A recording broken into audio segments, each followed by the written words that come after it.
Dapat pala mga 3 kilo, 5 kilo. Sabagay, unang try pa lang naman to. Marami nga pala akong nabiling tamban.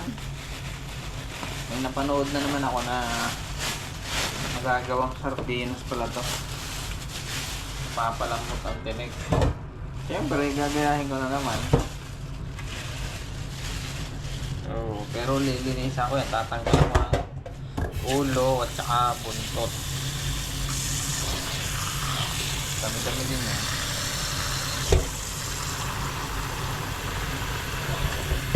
Sample ng linis. Kaliskis. Madali na makaliskis ang pala to.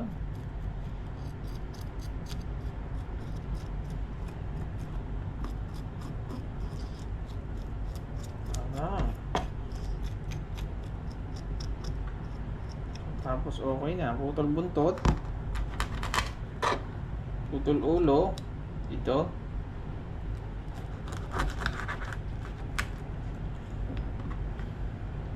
Tanggal bituka.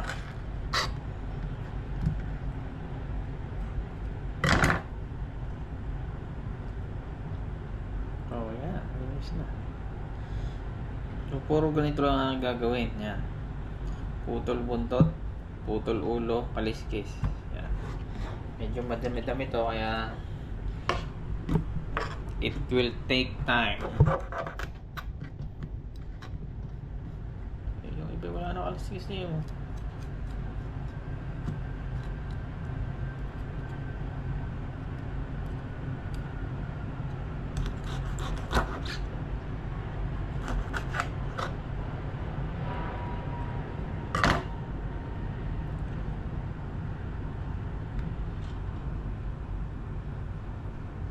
Ganyan lang. Okay. One eternity later. Ito na nga pala yung mga tamban na nilinis namin kanina. Yan. Tanggal na yung kaliskis, tanggal ng ulo, bituka, buntot.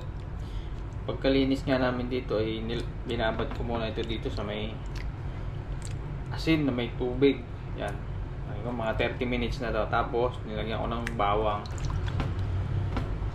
So yun, after 30 minutes bago ito lutuin, kailangan hugasan ko muna kasi baka mapasobrang alat naman. Yan.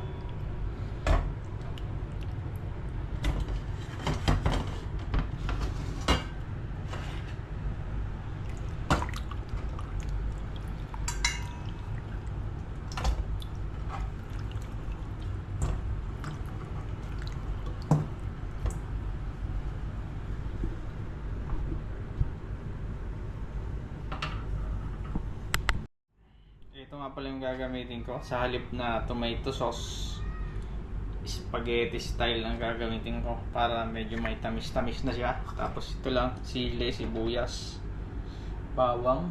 Siyempre, additional natin paminta at saka bay leaves, dahon ng laurel. Yan.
kailangan maka 1 hour and 20 minutes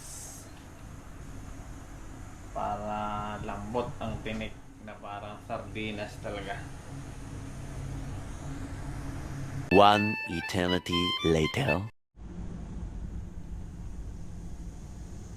Mga 2 sirit na lang after 1 hour 20 minutes. 2 sirit na lang, goods na yan. Palalamigin ko lang ng konti tapos saka ako bubuksan.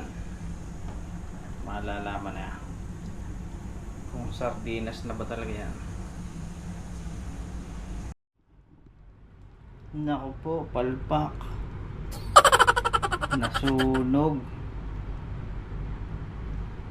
Yun lang. Ay, anong nangyari? Nasunog.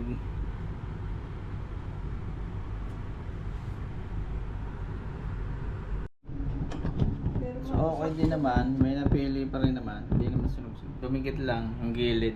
Hindi naman siya sunog. Pero hindi siya sunog na sunog. May nakukuha naman. Dapat pala mga 3 kilo, 5 kilo. Sabagay, unang try pa lang naman to. Sa susunod, mas okay na yan.